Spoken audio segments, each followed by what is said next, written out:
Hello दोस्तों।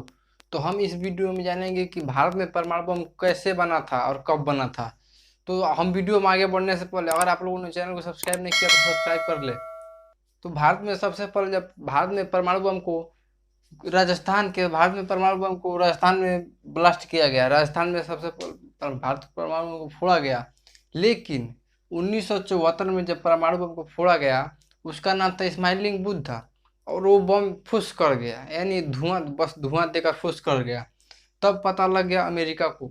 जब America को पता लगा तो अमेरिका बड़ा गुस्सियाया और भारत पर नियम लगा दिए। भारत पर प्रतिबंध लगा दिया और सीटीबीटी का नियम लगा दिया। सीटीबीटी के नियम में अमेरिका ने कहा कि न ही भारत थल पर परीक्षण करेगा बम का, न ही जल में परीक्षण करेगा और न ही हवा में परीक्षण करेगा।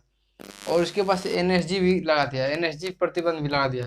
एनएसजी ने कहा कि भारत किसी भी देश से यूरेनियम नहीं खरीद सकता। उस समय यूरेनियम, भारत किसी भी देश से यूरेनियम नहीं खरीद सकता। उसके बाद से एनपीटी भी लगा दिया। एनपीटी में है, एनपीटी में कहा कि भारत किसी भी देश से टेक्नोलॉजी नहीं खरीद सकता कि परमाणु बम बनता कैसे है। तब तो भारत चारों तरफ से घिरा गया था, चारों तरफ से भारत घिरा गया। अब भारत ने सोचा क्या किया जाए। तो अब क्या हुआ, जब भारत चारों तरफ से घिरा गया था तो उस समय हमारे देश की प्रधानमंत्री थे इंदिरा गांधी। जो इंदिरा गांधी थी वो अमेरिका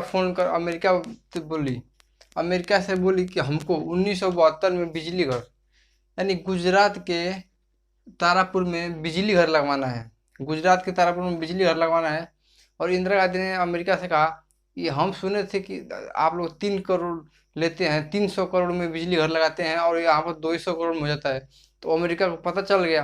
तो अमेरिका क्या किया कि इंदिरा गांधी ने ऑफर दिया कि आकर यहाँ पर बिजली घर लगाइए और बिजली दीजिए और यहाँ से पैसा लेकर जाइए। तब अमेरिका ने क्या किया, आकर तारापुर, गुजरात के तारापुर में बिजली घर लगा दिया। बिजली घर तो लगा दिया, उसके बाद लगा कर चले गए। तब इंदिरा गांधी फिर से बोली। इंदिरा गांधी ने कहा अपन अपना जो बिजली घर लगाए हैं उखाड़ कर ले जाइए, क्योंकि जो बिजली घरवा है चलेगा कैसे, यूरेनियम से चलेगा। और आप तुमने तो पूरे भारत पर प्रतिबंध लगा दिया कि यूरेनियम किसी से खरीदेगा नहीं। तब अमेरिका ने कहा, तब अमेरिका ने क्या किया, अमेरिका ने भारत पे यूरेनियम दे दिया, भारत को यूरेनियम दे दिया। तो उससे यूरेनियम से परमाणु बम बना। लेकिन बाद में पता चला कि जो अमेरिका ने यूरेनियम दिया है वो सिर्फ 20% ही शुद्ध था। सिर्फ 20% ही शुद्ध था यूरेनियम। क्योंकि जो परमाणु बम बिजली घर में, जो बिजली घर में यूरेनियम लगता है वो सिर्फ 20% शुद्ध ही लगता है। लेकिन जो परमाणु बमों में लगता है उसको लिए चाहिए 80% शुद्ध। तब तब तो परमाणु बम के लिए 80% चाहिए और ये था 20%। तब क्या किया जाए। तो उसके बाद से हमारे वैज्ञानिक थे भारत के, एपीजे अब्दुल कलाम आए। तो एपीजे अब्दुल कलाम जब आए तो अमेरिका को लग गया कि अब एपीजे अब्दुल कलाम आए, आप तो कुछ ना कुछ कर देंगे। तो फिर क्या हुआ, अमेरिका ने एपीजे अब्दुल कलाम को ऑफर दिया। अमेरिका ने एपीजे अब्दुल कलाम को अमेरिका बुलाया, नासा बुलाया और ऑफर दिया कि यहाँ पे आइए, हम आपको नासा का हेड बना देंगे।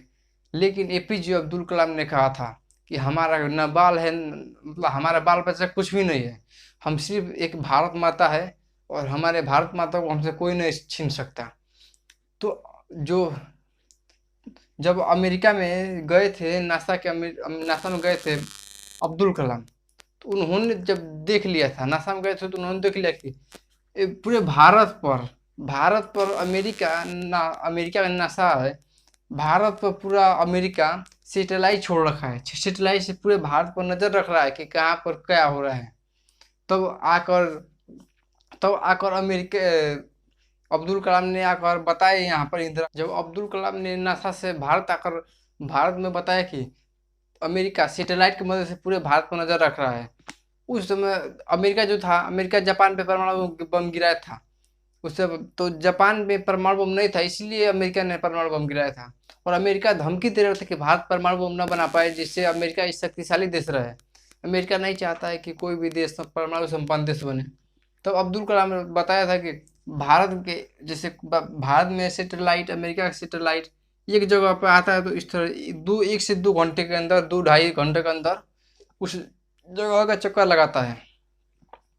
तब तब अब थी अटल बिहारी वाजपेयी जो थे, भारत के प्रधानमंत्री थे अटल बिहारी वाजपेयी। उन्होंने अब्दुल कलाम को पूरा खुला छूट दे रखा था कि कुछ भी करिए लेकिन भारत में परमाणु बम चाहिए, हमको परमाणु बम चाहिए। तब अब्दुल कलाम ने कहा कि आप यहाँ पर घोषणा कर दीजिए कि आप घोषणा कर दिए कि यहाँ पर एक्सरसाइज होगा, मिलिट्री एक्सरसाइज होगा। तब यहाँ की जगह खाली करा कर वहाँ पर मिलिट्री एक्सरसाइज होगा। तब अटल बिहारी वाजपेयी ने घोषणा कर दिया कि यहाँ पर मिलिट्री एक्सरसाइज होगा। और वो मिलिट्री एक्सरसाइज नहीं था, वहाँ पर बम बनाने की तैयारी चल रही थी कि कैसे बम बनेगा। बिल्डिंगें बन रहा था, तो कोई पूछ रहा था कैसी बिल्डिंगें बन रही है। हाँ, तो ये एक्सरसाइज होगा, वही वाला बिल्डिंग है। यानी इस पे बंदूक वंदूक चला कर देखेंगे बिल्डिंग गिरेगा नहीं। लेकिन वो जो बिल्डिंग विल्डिंग बन रहा था वो देखने के लिए कि परमाणु बम बनेगा तो जब ब्लास्ट होगा तो कितना खतरनाक होगा। तब इसी में से किसी को भनक लग गया और वो जाकर अमेरिका को बता दिया कि हाँ यहाँ पर कुछ हो रहा, गड़बड़ हो रहा है। तब अमेरिका ने यहाँ का जो सैटेलाइट था जो 1 से 2 3 घंटे में आता था वापिस, उसका टाइमिंग चेंज कर दिया और अब सैटेलाइट जो था 20-20 मिनट में आने लगा। तब तो हो गया बड़ा गड़बड़। तो उसके बाद से जब बम बम बन के तैयार हो गया था, बम बन के तैयार हो गया, तो 9 मई 1998 को डेट रखा गया फोड़ने के लिए। तो अटल बिहारी वाजपेयी ने कहा फोड़िए महाराज, बन गया तो फोड़िए। तो 9 मई 1998 को डेट रखा गया फोड़ने के लिए। और 9 मई को यहाँ से राजस्थान से तो पूरे जो मिलिट्री एक्सरसाइज के लिए जो बुलाया गया था उसको 2 दिन पहले ही भेज दिया गया था। और यहाँ पर 2 दिन पहले भेज दिया गया था, ठीक। उसके बाद से जब 2 दिन पहले वो चल गए थे तो राजस्थान में परमाणु बम को पहले ब्लास्ट किया गया। जब ब्लास्ट किया गया तो थोड़ी देर के बाद पता चला कि यहाँ पर धुआं धुआं हो गया। ब्लास्ट तो किया गया, जो बिल्डिंग बना तो धांस से एक ही बार गिर गया। और जब धुआं धुआं हो गया, जब धुआं धुआं हो गया तो वैज्ञानिकों को लगा कि सफल है, लगभग लगभग सफल है। तभी अब एपीजे अब्दुल कलाम फोन किए अटल बिहारी वाजपेयी के पास और अटल बिहारी वाजपेयी से कहे कि घोषणा कीजिए कि तुरंत यहाँ पर तूफान आ गया है, सब लोग अपने घरों में रहे। तो अटल बिहारी वाजपेयी ने तुरंत न्यूज से घोषणा कर दिया कि राजस्थान के लोग घर में ही रहें, बाहर ना निकले क्योंकि वहाँ पर तूफान आ गया है। जब सैटेलाइट घूम गया है इधर से तो देखा कि धुआं यहाँ पर उठ रहा है। तब तुरंत नासा के पास फोन किया तो नासा ने कहा अमेरिका से, तो अमेरिका ने पूछा कि यहाँ पर क्या हो रहा है। तो अटल बिहारी वाजपेयी ने कहा कि यहाँ पर तूफान आया है, धुआं उठ रहा है, तूफान आया है। तब अमेरिका शांत बैठ रहा। जो यहाँ पर बम हुआ तो फूट गया, एकदम सक्सेस बम रहा। जो परमाणु बम 9 मई को फोड़ा गया 1998 9 मई को, वो एकदम सक्सेस बम रहा। तब 2 दिन शांत रहे। तब अटल बिहारी वाजपेयी ने कहा कि हुआ क्या, अभी अमेरिका शांत क्यों है। तो अमेरिका को पता ही नहीं लगा था कि यहाँ पर बम फोड़ाया है। तो उसके बाद से कहे एक और फोड़ दिया जाए। तो उसके बाद से 11 मई 1998 को फिर एक और बम फोड़ दिए। जब एक और बम फोड़े जब एक और बम फोड़े तब भी अमेरिका को पता न लगा कि बम फूटा है। तब फिर एक जब नहीं पता लगा तो उसके बाद से फिर कहे एक और फोड़ते हैं। फिर 15 मई को 3 गो लगातार धाए धाए 3 गो बम फोड़ दिए। 3 गो बम लगातार फोड़ दिए। तो अभी अमेरिका को नहीं पता लगा। तो क्या हो रहा था, तो पाकिस्तान वाला जाके बताया था कि अमेरिका को क्या है, जब बमवा फूट रहा था यहाँ पर, बमवा फूट रहा था यहाँ पर, लेकिन लेकिन पाकिस्तान में भूकंप आ रहा था। जब बमवा यहाँ पर फूट रहा था लेकिन पाकिस्तान में भूकंप आ रहा था। जब पाकिस्तान की धरती हिल रहा था, भूकंप आ रहा था, तो पाकिस्तान को खबर लग गया था। तो पाकिस्तान ने जाकर कहा अमेरिका से कि अरे महाराज यहाँ पर बम फूट रहा है, एक्सरसाइज नहीं हो रहा है, बम फूटा है, परमाणु बम। तब अमेरिका को पता चला, तब अमेरिका नासा को बोलने लगा। तो नासा ने कहा था कि हम तो बोले थे कि यहाँ पर धुआं उठ रहा है, तो आप ही तो बोल रहे तूफान आ रहा है। तो जाके अमेरिका ने को गुस्सा आया और अमेरिका ने कहा कि हम भारत को परमाणु संपन्न देश नहीं मानते हैं। तो अटल बिहारी वाजपेयी ने कहा कि हमारे पास जो है उसके लिए हम कोई किसी और को मतलब मानने की जरूरत नहीं है। हम परमाणु हमारे पास है, नहीं विश्वास है तो युद्ध के मैदान में आकर देख लीजिए। तो अमेरिका ने क्या किया, भारत पे तो गुस्सा था, भारत को तो गुस्सा आया और अमेरिका ने भारत पर पूरी तरह से प्रतिबंध लगा दिया कि न ही भारत की व्यापार कोई होगा, न ही व्यापार मतलब भारत से कोई व्यापार बाहरी देश कर सकता है। तो भारत की अर्थव्यवस्था एकदम गिर चुकी थी। भारत की अर्थव्यवस्था गिरने लगी धीरे धीरे। और ये ससुरा पाकिस्तान जो था, ये पाकिस्तान वो बम बना कर रखा था। जब पाकिस्तान में बम बना कर रखा था, जब देखा कि भारत बम फोड़ दिया, भारत को कुछ नहीं होगा, तो पाकिस्तान धीरे से बम फोड़ दिया और उसका भी बम सफल रहा। तो अमेरिका पाकिस्तान पे भी घुस गया, और पाकिस्तान पे घुस जाएगा अमेरिका, तो पाकिस्तानियों पर पूरा रोक लगा दिया कि पाकिस्तान भी किसी अदर देश से अर्थ व्यापार नहीं कर सकता। और पाकिस्तानियों को अर्थव्यवस्था डूबने लगा, पाकिस्तानियों को अर्थव्यवस्था जो था वो भी गिरने लगा, भारत के भी अर्थव्यवस्था गिरने लगा। उस समय हमारे मतलब भारत के 50 लाख, उस समय भारत के जो मजदूर थे 50,000 50 लाख तक मजदूर जो थे उस समय अन्य देशों में काम करते हैं। यानी भारत का मजदूर हर देशों में भारत का मजदूर कार्य करता है।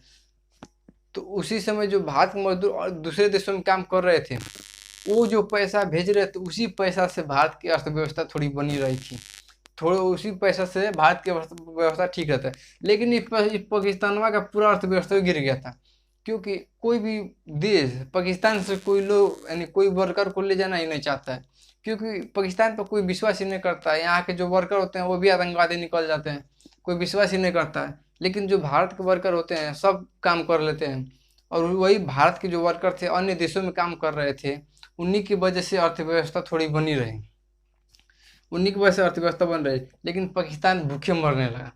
तो पाकिस्तान क्या किया, जो बनाया था परमाणु बम, परमाणु बम बेचने लगा।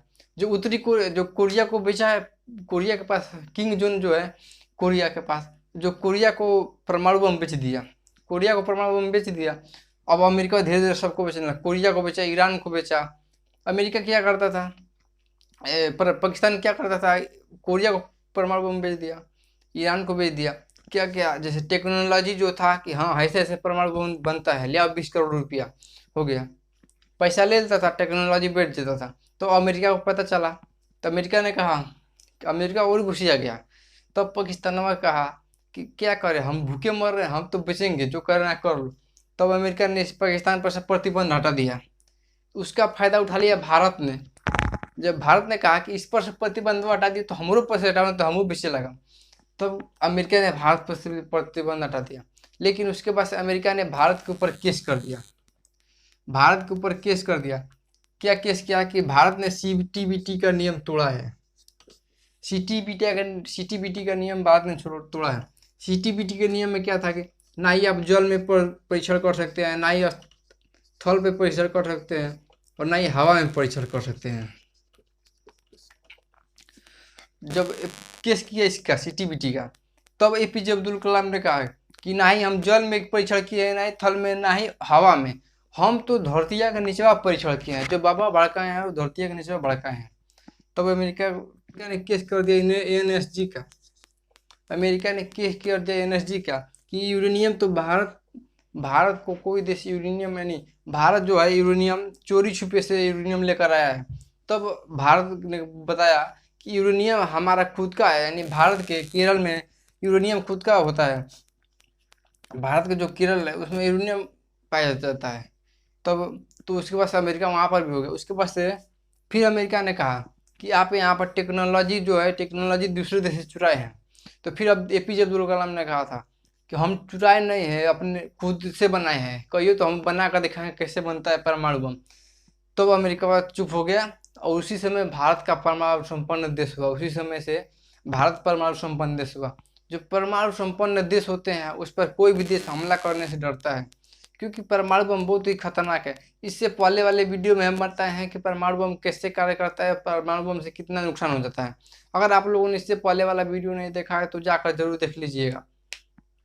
तो इस वीडियो में हम जान गए कि परमाणु बम कितना खतरनाक होता है, परमाणु बम मतलब भारत में परमाणु बम कैसे बना था, कितना संघर्ष के बाद भारत में परमाणु बम बना था। वही थे एपीजे अब्दुल कलाम। हम लोग बहुत ही भाग्यशाली लोग हैं कि हम एपीजे अब्दुल कलाम को देखे हैं अपने समय में। अटल बिहारी वाजपेयी हमारे समय में थे। तो हमारे भारत में परमाणु बम कैसे बना था, कब बना था, उसके बारे में हम अच्छी तरह से जान गए। आई होप कि आप लोगों को ये वीडियो अच्छी तरह समझ में आया होगा। अगर आप लोगों का कोई भी डाउट हो तो कमेंट में ज़रूर पूछ लीजिएगा। और अभी तक आप लोगों ने हमारे चैनल को सब्सक्राइब नहीं किया तो सब्सक्राइब करके बेल आइकन का बटन जरूर प्रेस करें।